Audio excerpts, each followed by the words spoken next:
The Devin Nunes podcast separates fact from fiction. Stay informed.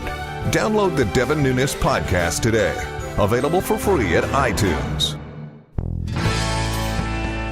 Welcome back to the Devin Nunes podcast. We've done one book review before, but this is really an honor for me because we're here in the San Joaquin Valley out in rural Fresno County. I'm looking at almond orchards sitting inside the kitchen of Victor Davis Hansen, a classicist historian, longtime professor, and is a senior fellow at the Hoover Institute.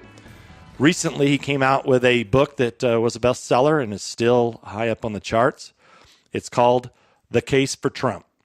Now, Victor, what I want to do is talk about the beginning of the book, kind of how you got the idea to write this book and the beginnings of the book here in part one. And I think the one thing that I think the audience would be interested to know is that you wrote a book that is, I think, over 300 pages. I was lucky to have an early copy of it and read it a few months ago. And I will say that what's amazing is that you were able to pull a lot of information, and you never spoke to the president. You've never met the president. No. Is that correct? Yes. And, you know, when they have meet and greet in the White House for pundits or op-eds, I've never gone to those. So I didn't want to go to those. And so I thought I could be more dispassionate or disinterested. And my publisher, basic editor, the editor-in-chief, said after the Second World War's book, she said, I'm curious why people vote for Trump. Because she didn't, obviously, a New York publisher and editor. And she said, why didn't you write something? So I tried to say that he was neither a saint nor sinner, but I didn't. There had been, I think there's 35 books in the genre about Trump. And I didn't want to go into his past, a biography. I just wanted to explain the cultural landscape in 2015 when he announced, and how it was that with a guy with no military or political experience, first time that had happened as a serious candidate, destroyed 16 really good candidates that were far better than 2008 field or the 2016. And then he defeated somebody who spent 2.5 times more money than he did.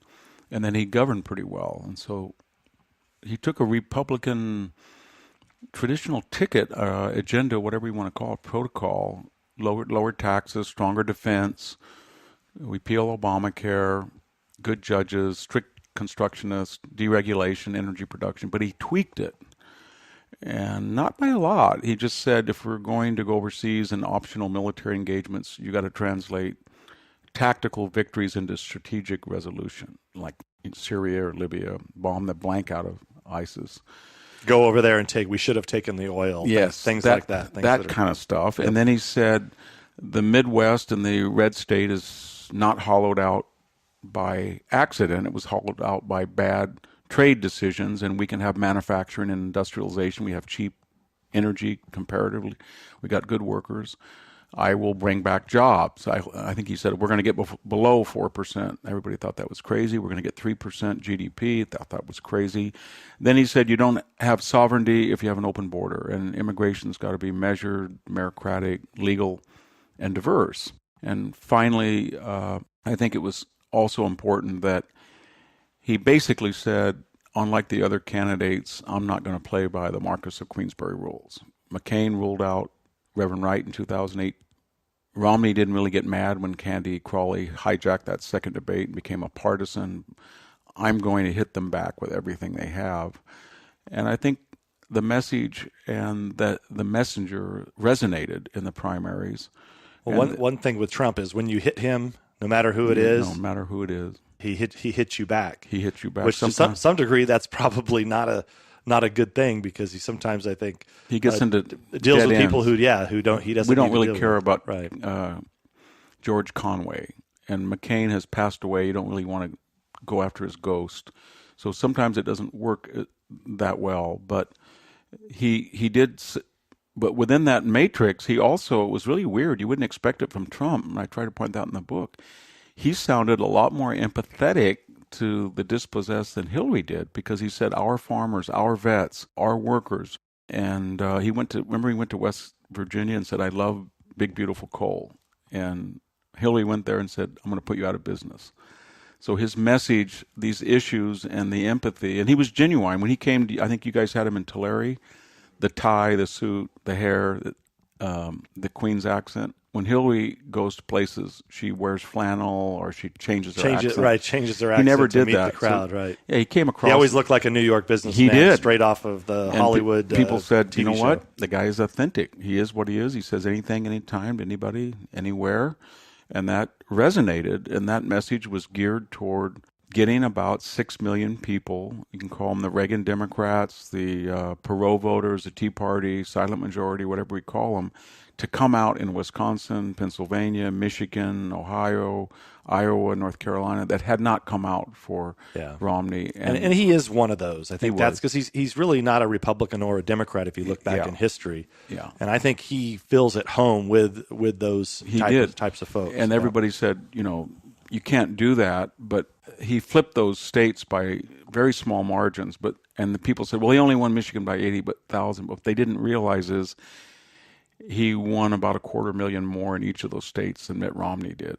So he got those voters to come out of the woodwork, and that was enough to. And those are the people that he relates to himself, I believe. It was, and then he had people like Peter. They're conservative. They are, but they're not necessarily free market traditional doctrine. Republican. Yes, and the strategy when he had people like Peter Thiel working for him, the analytics were, if we get a 90% margin in these rural counties of Pennsylvania, we can offset Milwaukee, Detroit, Pittsburgh, Philadelphia, Columbus, Cleveland, because Hillary has inherited the downside from Obama, the alienation of the white working class, but she hasn't quite inherited the same upside. In other words, minority voters are not going to register and appear and vote en masse at the levels she needs to follow the Obama model. So I think you've answered this question, but part one of the book is what and who created Trump. And I think you've just basically talked about it about the beginning of your book.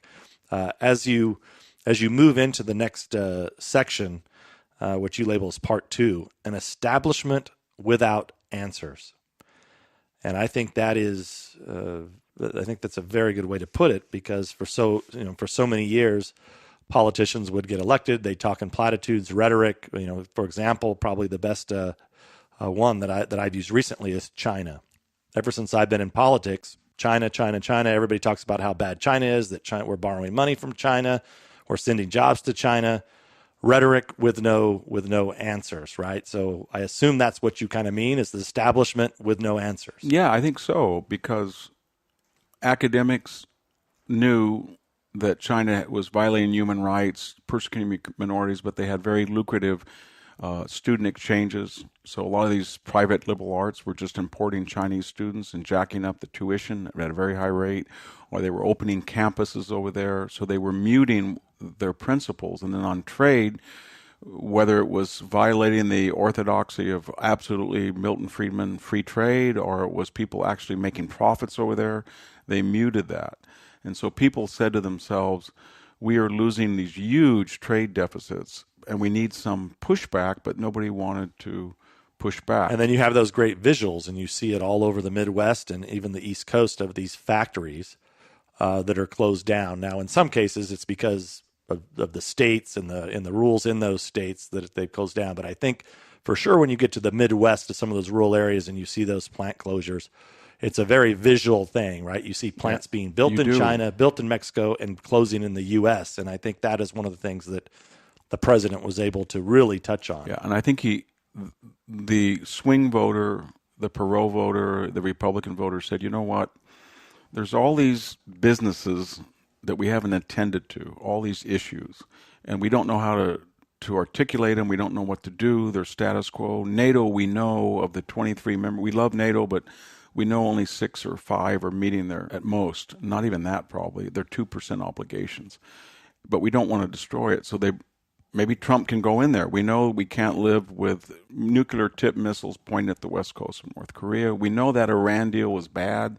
They're going to get a bomb in 10 years. They're getting all this money, but we don't want to upset. We know the embassy should be moved to Tel Aviv. We know the Golan Heights are Israel. We know the Palestinian quote-unquote refugees is kind of a fraud. We know you got to open Anwar. It's not doing a lot of damage.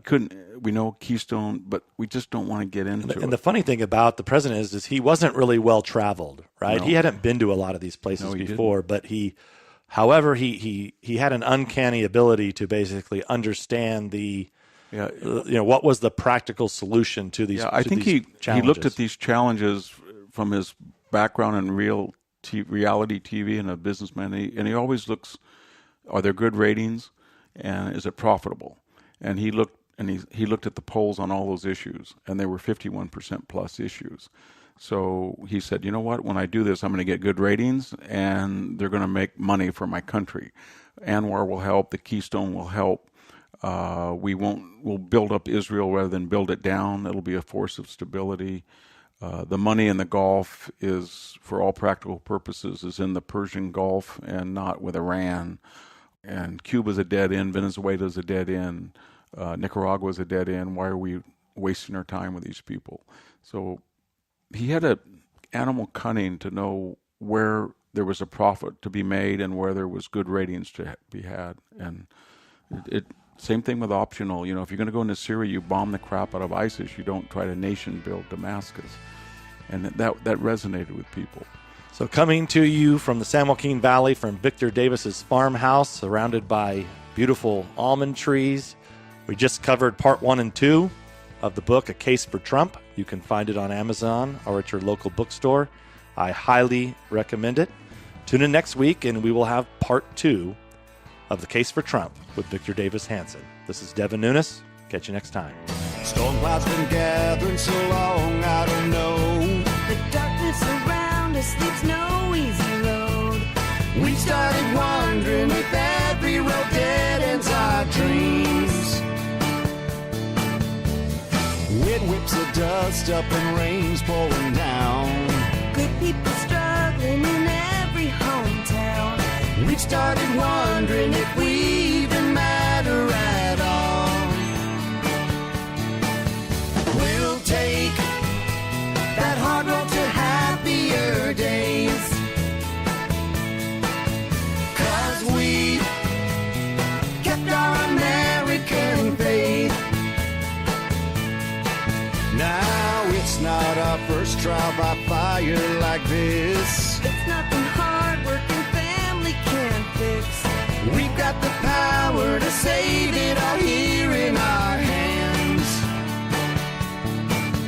We'll take that hard road to happier days, 'cause we kept our American faith. As we, the people, free and strong, fight through the dark night toward the dawn. Freedom marches on.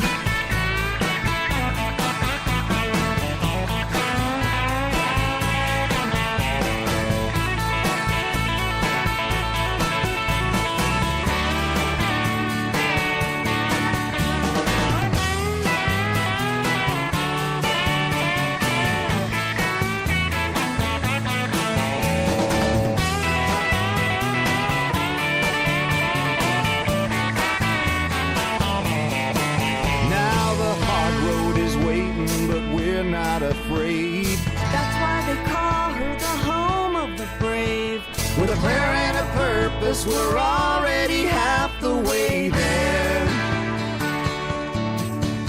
We'll take that hard road to happier days, 'cause we kept our American faith.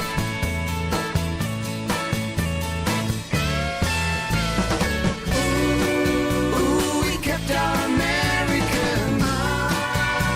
We kept our American. Ooh, we kept our American.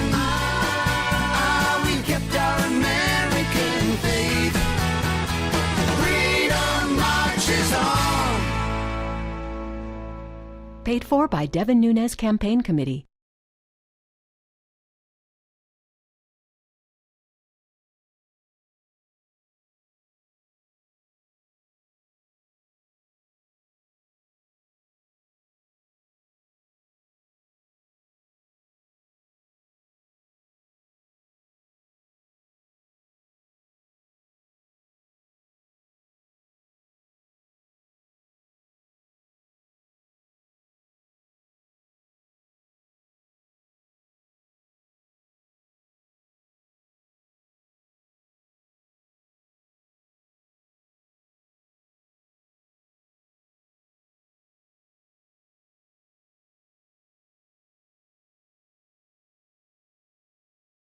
Baseball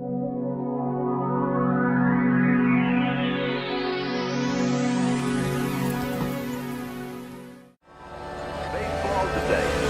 It's the American way. Of course, the next best thing to a seat in the stands is a seat in front of a 19-inch RCA Victor television. One more day to Labor Day weekend, the traditional occasion for tasty outdoor barbecues or picnics.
Agree with all the obstacles and with all the enemies who are between me and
This is Times Square, 42nd Street. Transfer is available. 1-7-8.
Bye.